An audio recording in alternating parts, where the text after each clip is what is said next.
Hey guys, welcome to our channel. இன்றைக்கி வீடியோவில் நம்ம என்ன டாபிக் பற்றி பார்க்க போகிறோன்னா, உங்களுக்கு ரொம்ப பிடிச்ச பர்சன், நீங்கள் ரொம்ப லவ் பண்ண பர்சன் இப்போ உங்களை விட்டு பிரிஞ்சு போயிட்டாங்க அப்படின்னா, அந்த நபரை திரும்ப உங்கள் கூட சேர்த்து அந்த காதலை ரொம்ப வலுவாக்கி கொள்ளக்கூடிய ஒரு பவர்ஃபுல்லான மந்திர வார்த்தை தான் இந்த வீடியோவில் பார்க்க போகிறோம்.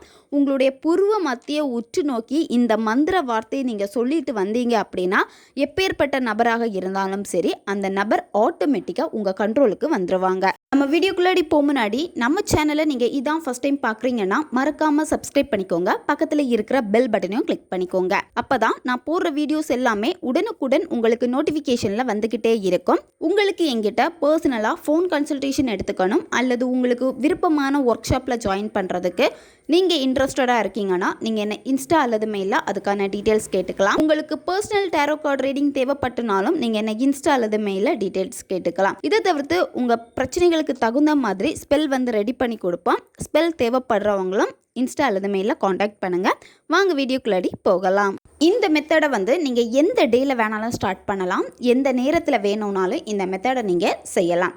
ஒரு நாளைக்கு 2-3 டைம்ஸ் கூட இந்த மெத்தடை நீங்கள் செய்யலாம். உங்களுக்கு எப்பெல்லாம் ஃப்ரீ டைம் கிடைக்குதோ அப்பெல்லாம் இந்த மெத்தடை நீங்கள் செய்யலாம். மற்றவங்க உங்களை டிஸ்டர்ப் பண்ணவே கூடாது. இப்போ நீங்கள் இந்த மெத்தடை செய்கிறீங்க அப்படின்னா மற்றவங்க பார்க்குற மாதிரி உட்காந்துட்டு மெத்தடை செய்யக்கூடாது.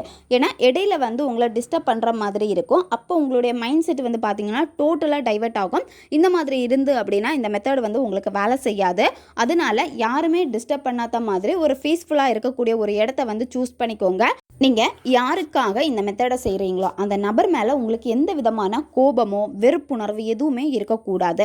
உங்களுக்கு அந்த நபர் வேணும், அதுக்காக தான் நீங்கள் மேனிஃபெஸ்டேஷனே பண்ண போகிறீங்க.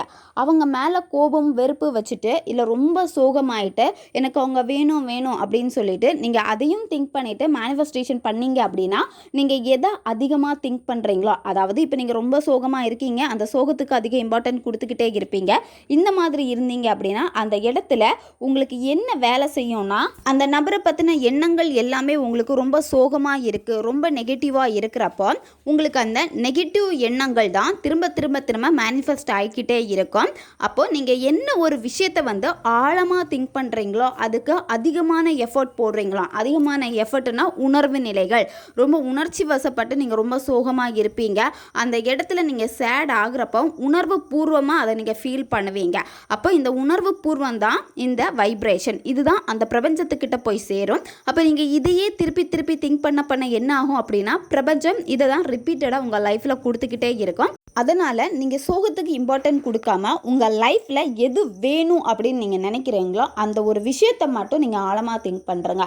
அந்த நபர் திரும்ப வேணும், அவங்க கூட லைஃப் லாங் இருக்கணும், எங்களுடைய பாண்டிங் ரொம்ப ஸ்ட்ராங்காக இருக்கணும், அந்த நபருக்கும் எனக்கும் இடையில இருக்கக்கூடிய அந்த காதல் ரொம்ப ரொம்ப ரொம்ப ஸ்ட்ராங்காக இருக்கணும். இதுதான் உங்களுக்கு தேவையான விஷயம்.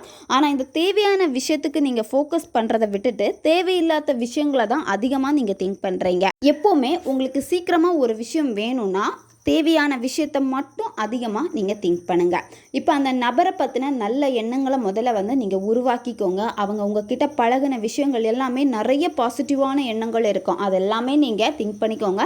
நெகட்டிவாக நடந்த விஷயங்களை எல்லாமே நீங்கள் அவாய்ட் பண்ணிக்கோங்க. இந்த மெத்தடை நீங்கள் செய்கிறப்போ வெறும் தரையில் உட்காரக்கூடாது, ஏதாச்சும் விரிப்பு போட்டு நீங்கள் அதுக்கு மேலே உட்காந்துக்கோங்க. மெடிடேஷன் பண்ணுற மாதிரி உட்காந்துக்கோங்க. உங்களுடைய முதுகுத்தண்டு நேரே இருக்கணும். உங்களுடைய மூச்சை முதல்ல கவனிங்க. ஒரு 10-15 வாட்டி மூச்சை மெதுவாக உள்ளே இழுத்துட்டு வாய் வழியாக மூச்சை வெளியே விடுங்க. இந்த மாதிரி நீங்கள் செய்ய செய்ய என்ன ஆகும் அப்படின்னா உங்கள் மைண்டு ஒரு நிலையாகும்.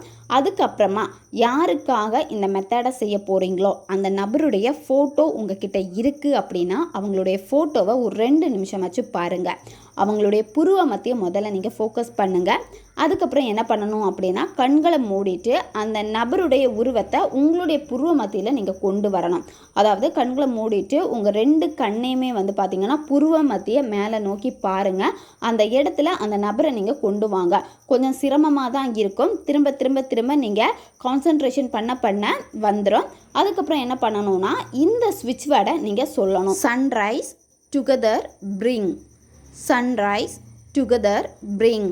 இந்த ஸ்விட்ச் வேர்டுக்கு கவுண்டிங் எதுவுமே கிடையாது. எவ்வளோ டைம் வேணும்னாலும் நீங்கள் சொல்லலாம். உங்களுக்கு எப்பப்போ ஃப்ரீ டைம் கிடைக்குதோ அப்போல்லாமே இந்த மெத்தடை வந்து நீங்கள் சொல்லலாம். இப்போ ஃபஸ்ட்டு டே நீங்கள் பண்ணுறப்ப கண்டிப்பாக உட்காந்து உங்கள் புருவ மத்தியை பார்த்து தான் நீங்கள் சொல்லணும். அதுக்கப்புறமா உங்களுக்கு எப்பெல்லாம் ஃப்ரீ டைம் கிடைக்குதோ, இப்போ நீங்கள் ஒர்க் பண்ணிகிட்ருப்பீங்க, எனக்கு இந்த ஸ்விட்ச் வேர்டை சொல்லணும் போல் இருக்குது அப்படின்னா நீங்கள் அமைதியாக உட்காந்துட்டு கண்களை மூடிட்டு நீங்கள் புருவ மத்தியை ஃபோக்கஸ் பண்ணுங்கள். உங்களால் ஃபோக்கஸ் பண்ண முடியலன்னா நீங்கள் இந்த ஸ்விட்ச் வேர்டை ரிப்பீட்டடாக சொல்லுங்கள். நைட்டு நீங்கள் தூங்க போகிறதுக்கு முன்னாடி உங்கள் பெட்லேயே உட்காந்துக்கிட்டு கண்களை மூடிட்டு அந்த நபருடைய உருவத்தை உங்களுடைய புருவ மத்தியில் கொண்டு வந்துட்டு உங்களுடைய மனக்கண்ணால் புருவ மத்தியை வந்து நீங்கள் ஃபோக்கஸ் பண்ணிக்கிட்டே இருக்கணும். இந்த ஸ்விட்ச் வேர்டையை நீங்கள் சொல்லிக்கிட்டே இருக்கணும். டெய்லி நைட்டு தூங்க போகிறதுக்கு முன்னாடி கண்டிப்பாக இந்த ஸ்விட்ச் வேர்டை நீங்கள் சொல்லிக்கிட்டே தான் நீங்கள் தூங்கணும். இந்த ஸ்விட்ச் வேர்டை நீங்கள் சொல்ல என்ன ஆகும் அப்படின்னா அந்த நபருடைய மனதில் உங்களை பற்றின எண்ணங்கள் எல்லாமே வந்து திரும்ப வரதுக்கு ஆரம்பிக்கும். உங்களை வெறுத்திருப்பாங்க, எவ்வளோ வெறுப்பாக இருந்தாலும் சரி, உங்களுடைய தாட்டே இல்லாமல் இருந்தாலும் சரி, ரிப்பீட்டடாக நீங்கள் இதை செய்ய என்ன ஆகும் அப்படின்னா அந்த நபருக்கு உங்கள் கூட இருந்த நிகழ்வுகள் எல்லாமே திரும்ப ரிப்பீட்டடாக வந்துக்கிட்டே இருக்கும். அவங்க உங்களை தேட ஆரம்பிப்பாங்க, உங்ககிட்ட பேசணுங்கிற எண்ணங்கள் உருவாகும், எப்படியாவது உங்களை காண்டாக்ட் பண்ணுவாங்க. இந்த ஸ்விட்ச் வேர்டை தொடர்ந்து நீங்கள் 21 நாட்கள் நீங்கள் சொல்லணும். டெய்லி நீங்கள் தொடர்ந்து சொல்ல என்ன ஆகும் அப்படின்னா உங்களுக்குள்ளாடியே ரொம்ப ஸ்ட்ராங்கான ஒரு நம்பிக்கை வந்து கிடைக்க ஆரம்பிக்கும்.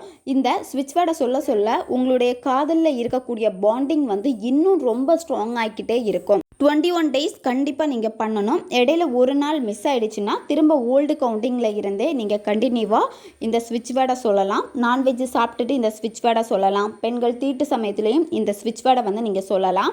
நீங்கள் 2-3 நாள் வந்து விட்டுட்டீங்க அப்படின்னா திரும்ப ஃபஸ்ட்லேருந்து தான் நீங்கள் ஸ்டார்ட் பண்ணணும். ஏன்னா அந்த இடத்துல வந்து அந்த பாண்டிங் வந்து கட் ஆகும், அதாவது எனர்ஜி வந்து கட் ஆகும். நீங்கள் தொடர்ந்து இது கண்டினியூ பண்ணாமல் இருக்கிறப்போ திரும்ப இந்த ஸ்விட்ச் வேர்டை நீங்கள் எவ்வளோ அதிக கவுண்டிங்கில் சொல்கிறீங்களோ அந்த அளவுக்கு உங்களுடைய எனர்ஜி எல்லாமே, அதாவது இந்த வைப்ரேஷன் எல்லாமே இந்த யூனிவர்ஸில் வந்து மிக்ஸ் ஆகும். அது உங்களுடைய பார்ட்னர்கிட்ட கொண்டு போய் சேர்க்கும். எகெயின் அந்த நபர் உங்ககிட்ட வந்து பேசுகிறப்போ எக்காரணத்து கொண்டு இந்த மாதிரி ஒரு மேனிஃபெஸ்டேஷன் நான் பண்ணியிருக்கேன்னு நீங்கள் சொல்லவே கூடாது.